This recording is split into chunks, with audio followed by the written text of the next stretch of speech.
And Congressman Brad Schneider from Illinois' 10th District joins me tonight from the Capitol. Congressman, thanks for joining me. And I just want to start by saying, why now? There's been emoluments issues, there's been obstruction issues, and now we have the Ukraine issue. But this is what it took to get you to come out to support impeachment proceedings. Why now?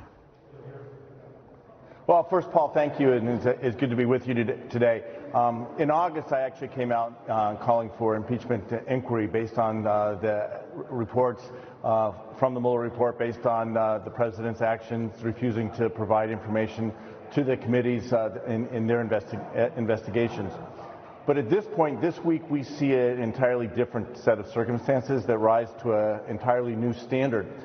What we have, and the facts are clear here, we have the President of the United States and his personal attorney publicly stating that they put pressure on the President of Ukraine to initiate a sham investigation of one of the President's political opponents. This is an abuse of presidential power. It is clearly reaches a threshold, a standard of considering impeachment. And the fact that the President is putting his own personal interests before those of the United States, compromising our national security and our foreign policy objectives, all to try to get dirt on one of his political opponents, this raises a new standard, and this is why I'm calling for moving towards article of impeachment at this time. So to date, while the number of Democrats is growing, it's still not hitting the number needed to actually vote for impeachment. Is this what it will take? Do you think, have we hit that watershed moment? Well, I think what you're seeing is more and more of my colleagues on the Democratic side looking at the facts. Again, this is the President and his personal attorney publicly stating that they're putting pressure on the President of Ukraine, abusing the power of his office for his own personal gain. And I think you're seeing more people saying this crosses the line, this raises to a new standard of impeachment that we need to give consideration to. So my expectation is that we're having a meeting this afternoon to talk about the issue within the Democratic caucus. We will be talking about what actions and what steps we take moving forward. But I think you're going to see a new level of concern from all of my colleagues on this issue. I'm sort of curious, if Nancy Pelosi looks to you and says, Congressman Schneider, what should we do? And here are your options. We go for the kitchen sink and we hit him with everything we've been talking about for 3 years now, emoluments, obstruction, and this, or we just focus in on this one item. What would you suggest? So what I'm saying today is that what we saw this week with the President publicly stating that he put pressure on the President of Ukraine, we need to focus on this. And in the process of developing the articles of impeachment, we'll have a broad analysis. We'll continue the investigations and decide what goes into the ultimate articles of impeachment. But in my mind, this one incident, the President abusing the power of his office for personal gain and putting his interests before the country's interests, that raises to a level, a standard all by itself. You know, as you know, the Republican Senate is not going to remove President Trump from office. It's just not going to happen unless you want to differ with me on that. But that being said, is this a political risk for some of your colleagues who come from perhaps red districts and turned them blue this time around? Maybe that's what Nancy Pelosi's been real concerned about? Sure. I mean, there has been that common theme presented, especially in the media.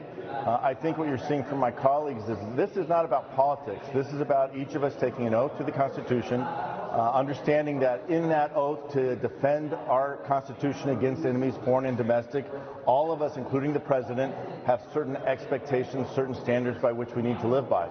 And in this case in particular, with the President putting his interests before the interests of the country, putting undue pressure on an ally, threatening that ally, withholding military aid at a time when they're being challenged by Russia on their eastern border, this is something that none of us can stand. And we have a responsibility to our oath, to our Constitution, to future generations. And if we're not going to take action at this time, then it will make it that much harder in the future to take action against any president who violates the Constitution or commits high crimes or misdemeanors. Assuming Democrats move forward, can you give me just a brief explanation of what the process will be moving forward? So I think that's going to be part of the conversation this afternoon when the caucus meets. There's discussion whether it goes through the standing committees or a special committee set up. That's something that we'll resolve in the days ahead. I think what most of my colleagues are coming together and saying at this point is we need to step forward, take action in the near term. What the president has done raises to a new level of violation of his oath to office, puts our nation at risk, puts our allegiances and allies throughout Europe at risk, and we can't let this stand. So we need to make sure that we're moving forward in a straightforward way. So do you have concerns about what this will mean for the nation? Mark it down a little bit. If this proceeds, market could take more of a hit. And secondly, just as all of this proceeds, there's nobody who directs the national conversation like President Trump. So he will have people in the country talking about Joe Biden's problems, and this is all about Biden, and this is a witch hunt. Are Democrats prepared for that battle? Look, the president has a long history of dealing with conspiracy theories. That's his modus operandi. The facts are clear here. The president and his personal attorney have said publicly and continue to repeat the fact that he put pressure on the president of Ukraine to initiate a sham investigation of Joe Biden. Those are the facts. This is what we need to focus on, and we need to make sure that all of us in Congress and in the elected office are protecting our Constitution, that the president is not just protecting our Constitution, but the most important responsibility is protecting the nation and our national security, and that no president, not this one or any president in the future, ever puts their own personal gain or political interest ahead of those of the nation as a whole.